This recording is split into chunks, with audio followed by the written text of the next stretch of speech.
Planet Dolan.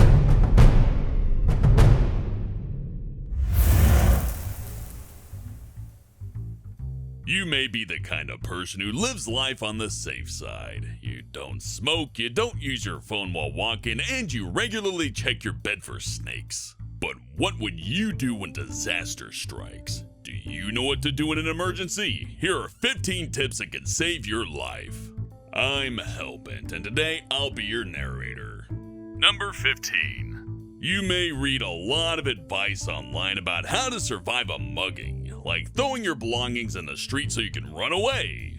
The reality is, most robberies don't take place in some dark, deserted back alley. They usually happen close to you in surprisingly public places. According to self-defense experts, you're better off doing what the mugger wants. They're only looking to get your stuff and go with as little fuss as possible. You can always buy a new iPhone, but you can't buy a new shin bone. Number 14. After a storm, earthquake, or traffic accident, you may find yourself close to a power line or electricity point which might be leaking dangerous current into the ground. If you're in a car, stay inside, as the metal frame of the vehicle will conduct the current around you. If you're standing, shove a walk away, as the difference in voltage may shoot current through your legs. And of course, when you're safe, call emergency services as soon as possible. Number 13. Stabbed, impaled, or cut. Bleeding can be fatal if it's serious, so it's important to apply pressure directly to the wound. This means pressing down on it with your hands despite the pain. Wrapping it tightly in fabric will also work. However, if there's an object sticking into you, do not remove it. It's keeping a lot of blood inside of you. If you're lucky enough to be able to call an ambulance, keep the wound raised above the level of your heart. It'll keep you from bleeding out so fast. Number 12. We all know the dangers of drunk driving or texting in the car, but research suggests that almost 20% of road accidents are related to sleep and tiredness. If you're feeling a bit drowsy, it's always safer to avoid driving altogether. But there are ways of staying alert, such as taking breaks when your journey is over an hour and drinking strong coffee. You can also try rolling down the windows and playing loud music. Experts say heavy metal is the best, and I agree. Number 11. A rip current, sometimes called a rip tide, is a fast-moving stream of water within the sea that can pull you away from the beach at up to 8 feet per second. Swimmers can easily find themselves suddenly far, far from the shore, unable to swim back. The first step to safety is only swimming on beaches with a lifeguard. But if you do find yourself being pulled out, don't swim against it. Instead, swim parallel to the shore to get out of the rip current. Number 10. The phrase normalcy bias refers to dangerous optimism in times of emergency. We tend to ignore warnings and assume we'll probably be okay, and as a result, people often don't react at all in times of disaster. A way to combat normalcy bias is to not be paranoid, but just to be aware of your surroundings in public places. It's good to always have a plan for how you would exit a building or an area during a time of emergency. For example, if you hear a fire alarm, maybe don't take the elevator and go for the stairs so you don't get stuck in a burning elevator. Number 9. When some people start choking on food, they feel embarrassed to ask for help, but it's important that you get other people to deliver sharp blows to your back. And if that doesn't work, then they reach around you from behind and push up hard into your ribcage to expel any food in your airways. But if you're all alone, you can perform this maneuver yourself by pushing your upper belly into a chair or railing and pressing down hard. Number 8. Putting a fire out is easy. Just throw water on it, right? Well, in the home, this can be very dangerous if the fire is electrical, so the best option is to keep a fire extinguisher in the home and aim the jet of powder at the base of the fire.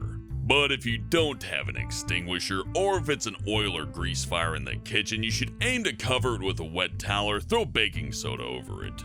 Number 7. Heart attacks affect more men than women and are more common among people later in life, but it definitely helps to know what to do. It starts with a tight squeezing sensation in the chest that spreads, and a feeling of weakness and shortness of breath takes over. The first step is to call an ambulance as soon as possible, but next you should chew and swallow an aspirin, as this thins the blood and can actually save your life. Number 6.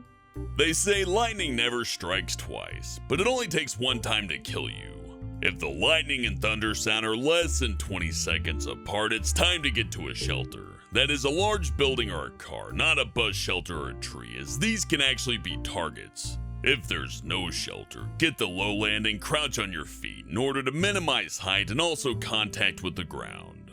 Number 5. If you have a serious problem and need help in a public area, you may actually be less likely to get it due to something called the bystander effect. When there are many witnesses to an emergency, people are less likely to offer help as they don't see it as serious or they assume others will help instead.